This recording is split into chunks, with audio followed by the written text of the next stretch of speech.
The truth behind the headline. Sarah was a dedicated journalist at a major city newspaper. She loved her job and had always promised herself to report the truth, no matter how hard it would be. One day, she came across a very sensitive piece of information. A respected politician, Mr. Wagner, was accused of accepting bribes. It was a big story that could change everything. But there was a problem. Mr. Wagner was not just any politician, he was also Sarah's former mentor. Mr. Wagner had supported Sarah during her studies and helped her start her career in journalism. He had taught her how important integrity and honesty were in their profession. Now, Sarah faced a difficult decision. Should she publish the story and ruin Wagner's career? Or should she hold back the information and protect his reputation? Sarah spent sleepless nights thinking about her options. She knew she had a responsibility to the public. At the same time, she was aware of how much Mr. Wagner had helped her. It was an inner conflict between loyalty and professional ethics. Finally, Sarah decided to report the truth. She knew that as a journalist, she had the duty to inform the public, even if it meant hurting someone who had once helped her. The next morning, the story was on the front page. Scandal involving politician Wagner. Bribes involved, the headline read. The newspaper was on everyone's lips, and the reactions came quickly. The public was shocked, the media pounced on the story, and Mr. Wagner came under increasing pressure. Sarah felt uneasy. She had done her duty, but it was hard to see the consequences. Shortly after, it was announced that Mr. Wagner had resigned from all political positions. His reputation was damaged, and he withdrew from public life. Sarah's phone rang nonstop. Journalists from other media wanted to talk to her, and readers had many questions. A few weeks after the publication of the story, Sarah received an email from Mr. Wagner. He asked for a meeting. Sarah was nervous, but she knew she had to face this conversation. She met him in a small cafe, far from cameras and curious eyes. Mr. Wagner looked tired, but he smiled when he saw Sarah. "I always knew you were a good journalist," he said quietly. "I always admired you for putting the truth above everything." Sarah felt a lump in her throat. "I'm sorry for what happened," she said. "But I couldn't hide the story." Mr. Wagner nodded. "I understand. And I don't blame you. You just did what was right." He sighed and looked out of the window.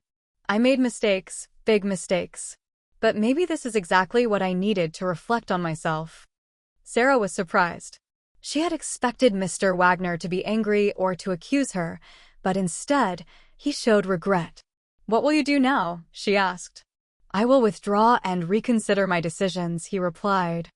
"I've lost a lot, but maybe this is a chance to start anew and do better." Sarah was relieved that her former mentor admitted his mistakes and was ready to change. She knew that the truth could sometimes be painful, but it was also necessary to bring about change.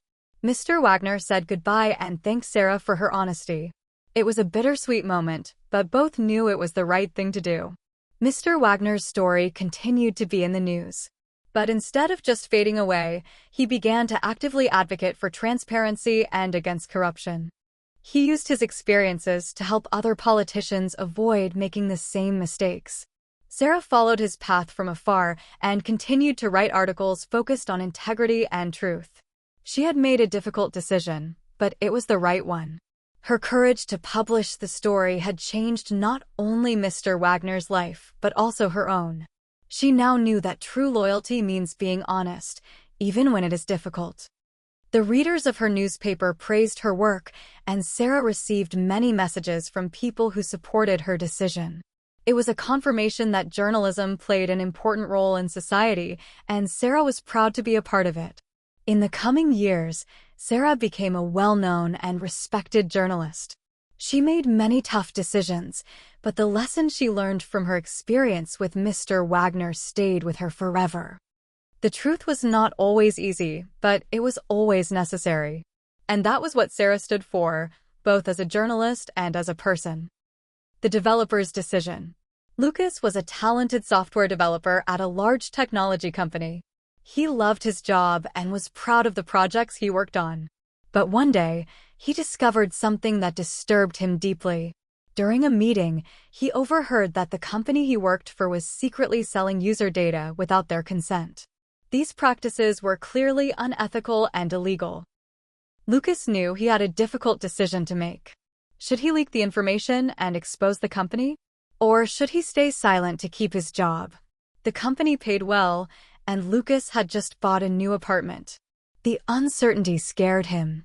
After days of thinking, Lucas decided to bring the truth to light. He gathered evidence and wrote an anonymous report, which he sent to several news outlets. Shortly after, the story was everywhere. Scandal at TechCorp, user data sold illegally. The news spread like wildfire. Within hours, the company was caught up in a huge scandal, and the public was outraged.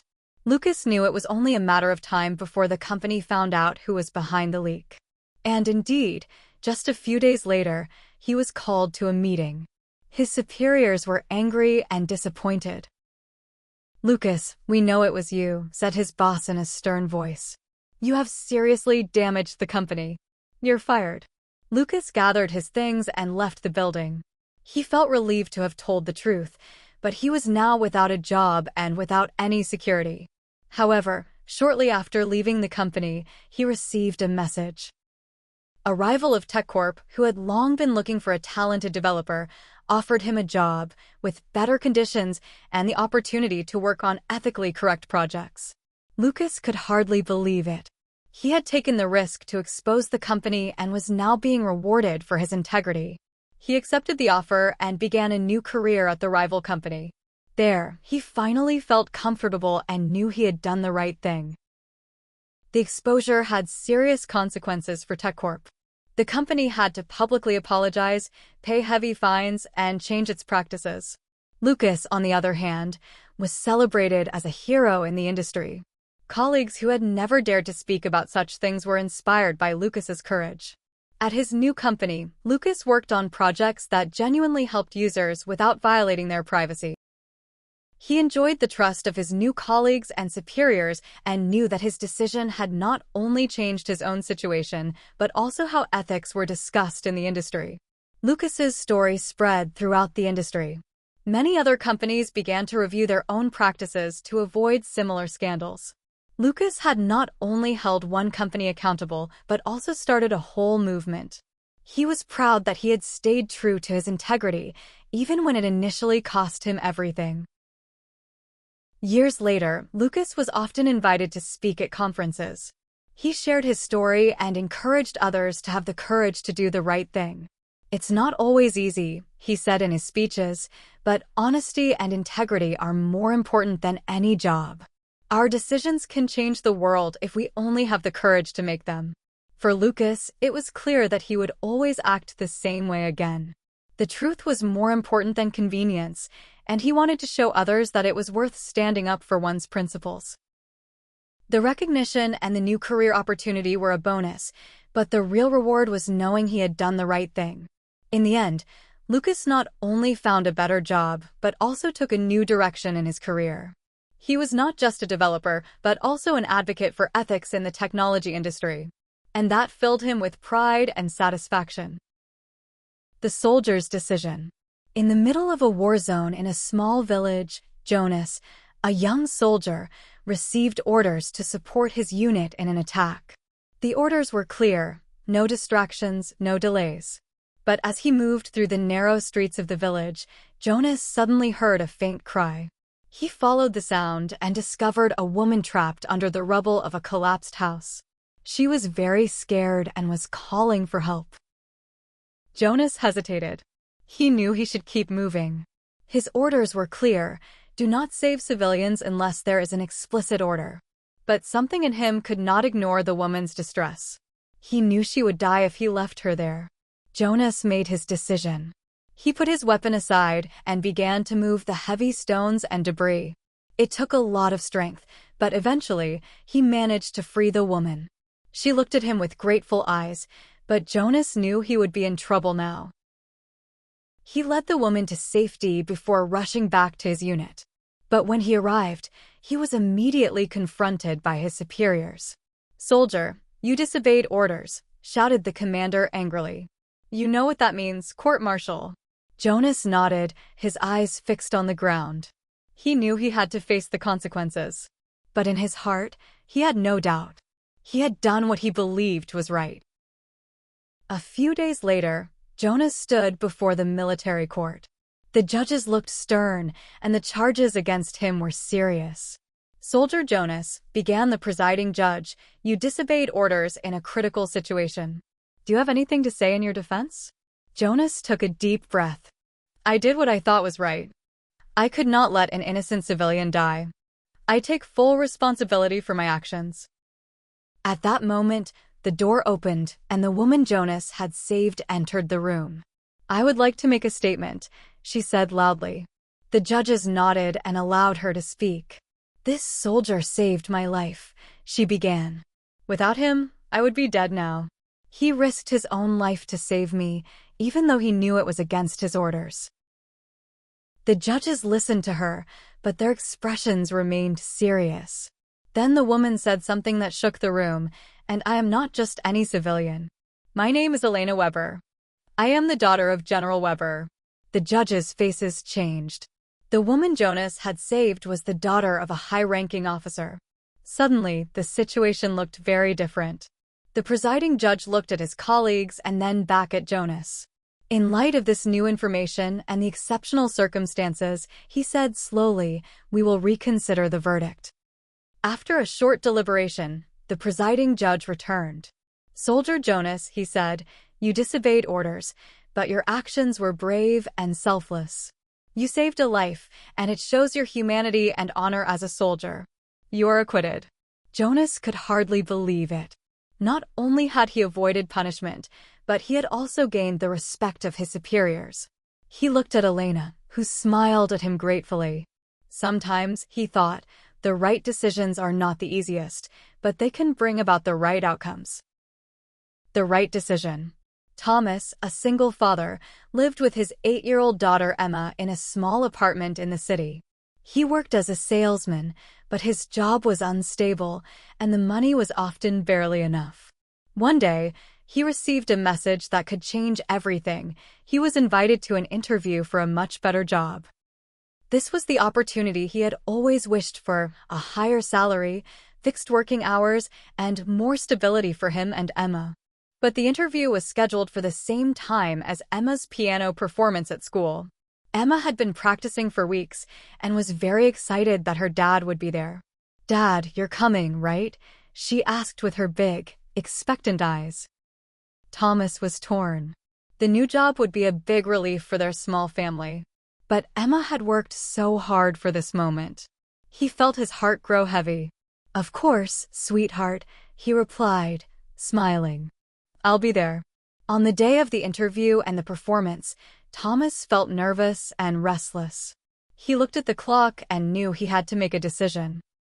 He took a deep breath and decided to go to the school building. He couldn't risk disappointing Emma. When he reached the school, the auditorium was already full of parents and children. He sat in the front row and waited, his heart beating fast. The performance began, and then it was Emma's turn. She looked beautiful in her blue dress and beamed when she saw her father in the crowd. Thomas waved to her, and her smile grew even wider. Emma played beautifully. Every note was clear, and she played with so much emotion that Thomas had tears in his eyes. When she finished, the audience stood up and applauded. Emma took a bow and ran straight to Thomas. Thank you, Dad, for coming, she exclaimed, hugging him tightly. But in the back of his mind, Thomas knew he had missed the interview.